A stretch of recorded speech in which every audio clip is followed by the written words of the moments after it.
अस्सलाम वालेकुम फ्रेंड्स, आज नूर महल का विज़िट कराते हैं जहाँ पर जो मुख्तलिफ नवादरात पड़ी हैं, इंडस क्वीन की हिस्ट्री और फिर लाइट एंड साउंड शो के बाद के मनाजिर के किस तरह से पूरा नूर महल रात को अंधेरे में रोशनियों से जगमगा उठता है। ये सब हम आज को आपको इस व्लॉग में दिखाने वाले हैं। सनी डे है जी, हम नूर महल पहुँच चुके हैं। ये सामने इंडस क्वीन मौजूद है और इसके ऊपर आपको जो झंडा नज़र आ रहा है 3 रंगों वाला, ये रियासत भावलपुर का झंडा था। ये असली जहाज़ नहीं है। असली जहाज़ जो नवाब सादिक खान पंजुम के इस्तेमाल में था वो कोट मिठन के मुकाम पर इंडस रिवर में अब काफ़ी खस्ता हालत में खड़ा हुआ है। ये उसका सीमेंटेड स्ट्रक्चर है। यहाँ पर रात को डिनर का भी अरेंजमेंट होता है और इसके बिल्कुल सामने नूर महल की इमारत।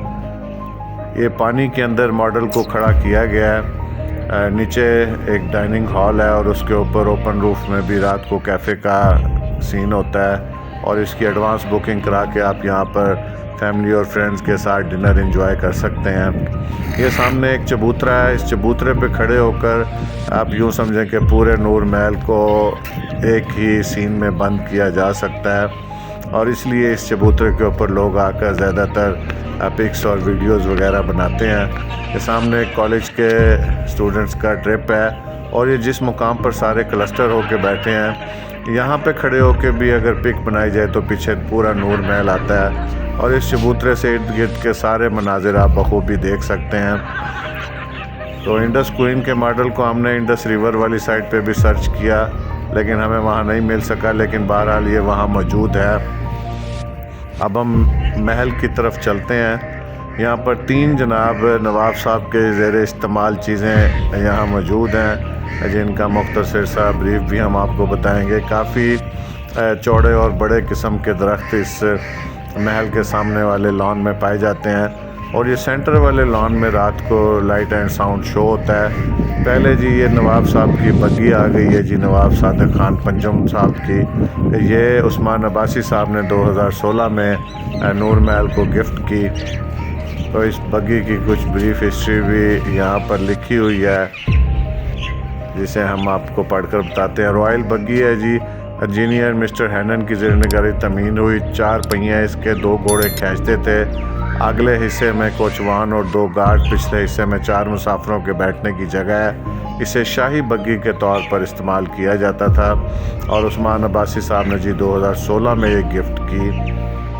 ये जी एक कारवां आप इसको कह सकते हैं। ये भी नवाब साहब के दौर में ये ट्रेलर है। ये एक एक्लेस मोटर कारवां कंपनी ने 1935 में तैयार किया। ये कमरा है आसाइशात से भरपूर। जब नवाब सादिक खान पंजुम हज पर गए तो इसको बहरी जहाज़ पर सऊदी अरब साथ लेके गए और मक्का से मदीना ट्रांसपोर्टेशन के दौरान वो इसे इस्तेमाल करते रहे। और ये भी उस्मान अब्बासी साहब ने जी नूर महल को 2016 में गिफ्ट किया। नूर महल की जनाब शाम की रोशनियों में इमारत जगमगा रही है। ये जी अब्बासियों की नंबर प्लेट थी जो आज भी मुख्तलिफ जो अब्बासी ख़ानदानों के पास गाड़ियाँ हैं उनके ऊपर ये BWP और आगे डिजिट्स में ये नंबर प्लेट्स वाली गाड़ियाँ मौजूद हैं। यहाँ से एक और एंगल से आप देख सकते हैं सामने इंडस क्वीन, नूर महल की इमारत। और ये जी हज वैन है, फोर्ड कंपनी की तैयार शुदा है। और नवाब सादिक खान पंजुम साहब हज पर गए तो इस गाड़ी को बहरी जहाज़ पर सऊदी अरब मुंतकिल किया गया। मक्का से मदीना के दरमियान सफ़र इस गाड़ी पर करते थे और इसी मुनासबत से इसे हज वैन का नाम दिया गया।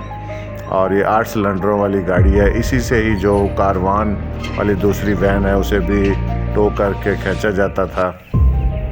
ये सामने वो ग्राउंड है जिसमें कुर्सियाँ लगी हुई हैं और यहीं पे रात को लाइट एंड साउंड शो होता है। वो भी देखने से ताल्लुक़ रखता है भावलपुर नूर महल की हिस्ट्री और पिछले तमाम अब्बासी जो सरबराहान थे, सरबराहान ममलिकत, उन सब की हिस्ट्री दिखाई जाती है वहाँ तस्वीरों के साथ और उनके क्या क्या अदवार थे। तो आगे हम आपको अगले व्लॉग में म्यूज़ियम का अंदरूनी हिस्सा भी दिखाएंगे। पेलिकन जनाब जो यहाँ का इस रियासत का कौमी परिंदा था। अभी भी कुछ जो दरबार महल है वहाँ पर पेलिकन्स मौजूद हैं, लेकिन ये यहाँ पर स्टैचू दिखाए गए हैं। ये सामने जहाँ 2 स्टैचू है वहाँ से एंट्री होती है हॉल की तरफ। लेकिन जी लाइट एंड साउंड शो ख़त्म होने के बाद के ये मनाजिर हैं। पूरा नूर महल आप देख सकते हैं। वाकई एक लाजवाब नूर महल की निशानी के तौर पर आपके सामने है। ये नवाब साहब ने अपनी बेगम के लिए तमीर कराया था, लेकिन वो यहाँ पर कोई ज़्यादा अरसा क़याम पजीर न रहीं। जो सुना जाता है कि इसके सामने मलूक शाह कब्रिस्तान था, तो कब्रिस्तान का सामने का नज़ारा नूर महल से निकलते ही उनकी बेगम साहबा को पसंद नहीं था।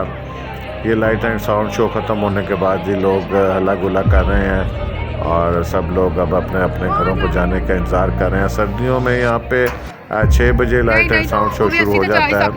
उनकी बढ़ जाती है, तो इसलिए बच्चों को जब भी लाएं तो अच्छी तरह कवर करके लाएं और ख़ुद भी आप अच्छी तरह कवर होकर आएँ।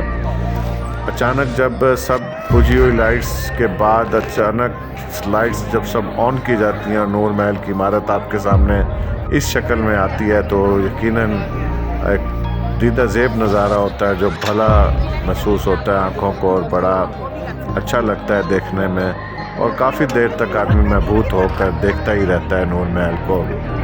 तो कभी आप भावलपुर जो लोग आएँ विज़िट करने, तो नूर महल की सैर ज़रूर करें और यहाँ पे लाइट एंड साउंड शो को भी इंजॉय करें। आई थिंक 180 रुपीज़ की टिकट है, जो कि इतनी ज़्यादा महंगी नहीं है। अच्छा एक एंटरटेनमेंट यहाँ पे लाइट एंड साउंड शो की प्रोवाइड की जाती है। कुछ दुकानें हैं जहाँ से चाय वगैरह भी मिल जाती है।